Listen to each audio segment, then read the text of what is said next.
கோவையில் ஒரு 10 வயசு சின்ன குழந்தைய இவ்வளவு கொடூரமாக கொண்டவனுக்கு சரியான தண்டனை கிடைக்கணும். அவன் மனிதனே கிடையாது, மிருகம் அப்படின்னு சொல்கிறாங்க. யாருங்க சொன்னா? எந்த மிருக இனங்க இப்படி பண்ணும்? அது மிருக இனத்தில் கூட அவனை சேர்க்கவே முடியாது. அவனுக்கு சரியான தண்டனை கொடுக்குமா கொடுக்காத அரசு அப்படிங்கிறதும் தெரியாது.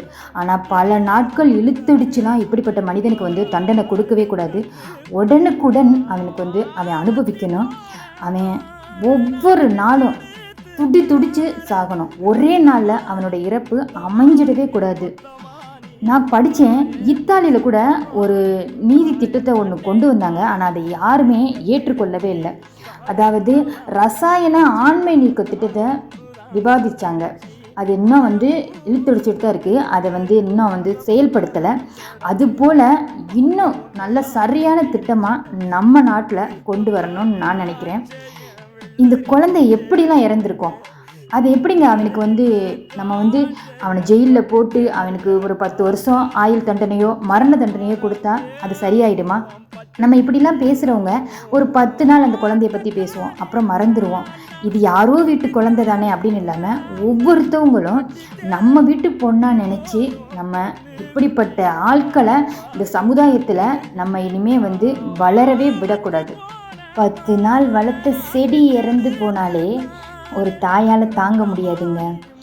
10 வருடம் என்ன கனவுகளோடு அந்த குழந்தைய அந்த பெற்றோர்கள் வளர்த்துருப்பாங்க.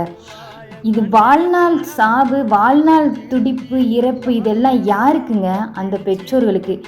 இதை அவன் அனுபவிக்கணும். அவன் ஒரே நாளில் சாகவே கூடாது. ஒரு செடி வளர்த்து 10 நாளில் இறந்து போச்சுன்னா அதையே தாங்க முடியாதுங்க ஒரு பெண்ணுக்கு. 10 வருட கனவை ஒருத்தன் சிதைச்சிட்டு போயிருக்கான். அவனுக்கு ஒரே நாளில் சாவு அமைஞ்சிடலாமா? கண்டிப்பாக அமையவே கூடாது. அவனுக்கு நம்ம கொடுக்க போகிற தண்டனை வாழ்நாள் சாவாக இருக்கணும். அந்த பெற்றோர்கள் வாழ்நாள் சாவை அந்த குழந்தைய நினச்சி அனுபவிக்கணுமா? கூடவே கூடாது. இந்த பெற்றோரோட இந்த நிலை முடியட்டும். இனி எந்த பெற்றோருக்கும் இந்த நிலை வரவே கூடாது. அப்போ நம்ம எப்படிப்பட்ட தண்டனை அவனுக்கு கொடுக்கணும்? இனி ஒருத்தன் இப்படிப்பட்ட செயலை செய்கிறதுக்கே யோசிக்கணும். அதுபோல் தண்டனையாக இருக்கணும்.